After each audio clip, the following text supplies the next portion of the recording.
Сәлеметсіңдер ме, қымбатты балалар? Өзін-өз тану сабағына қош келдіңдер.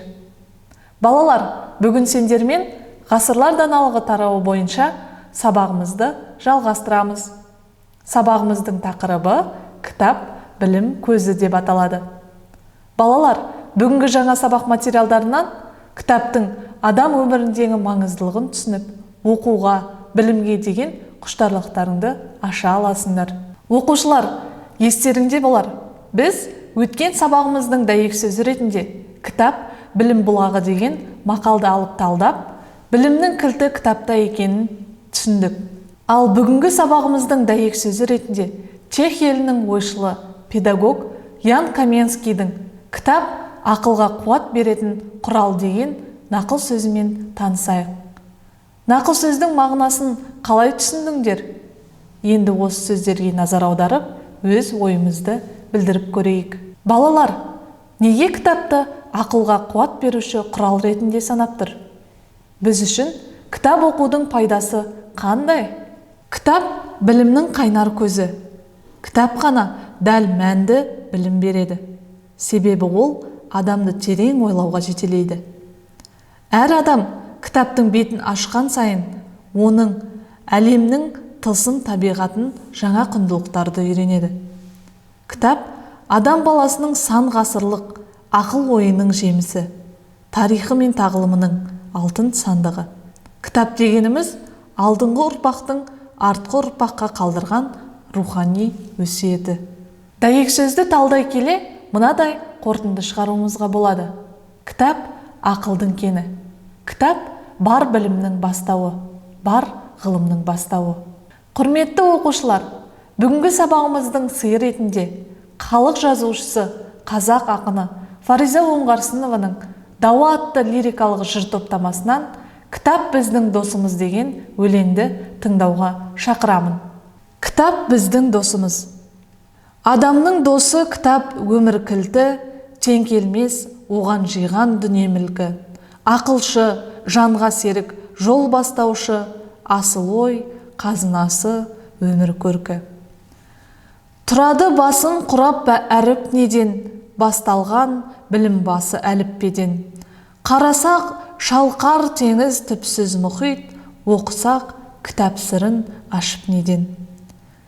Кітапты оқымайды сыйламаған, білімге жанын салып қинамаған. Өсірген кімнің болсын ой өрісін, сол кітап бек ақылшы күнде маған. Түлекті тәрбиелер кітап мектеп, өседі сол кітаптан бұтақ көктеп, молайтып ақылыңды сан еселеп, береді білім нәрін кітап көптеп.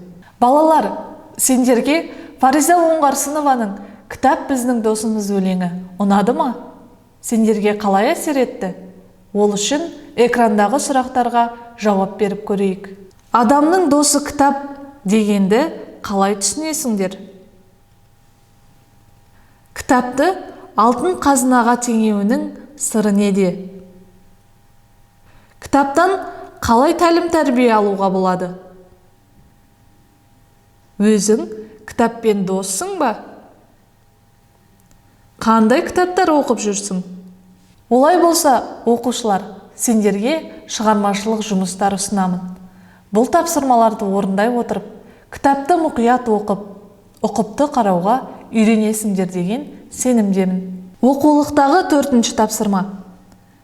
Менің сүйікті кітабым атты әңгіме құрастырып жазыңдар. Жазған әңгімені ата-аналарыңа оқып беріңдер. Оқулықтағы 5-ші тапсырма. Өз кітапшаңды жаса және ат қой. Кітапшаңның мұқабасына сурет сал. Ішкі беттерін безендір.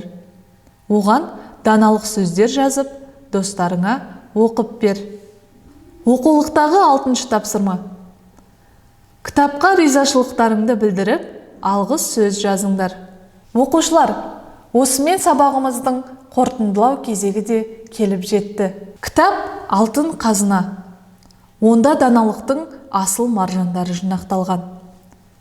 Өзіңе қажетті кітапты таңдай білген жөн. Кітап оқу ой өрісіңді кеңейтеді. ақылыңа ақыл қосады, қиялыңды ұштайды және армандарға жетелейді.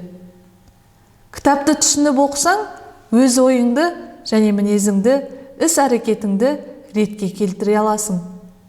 Кітап адамдарға, айналаңа, әлемге деген сүйіспеншілігіңді арттырады.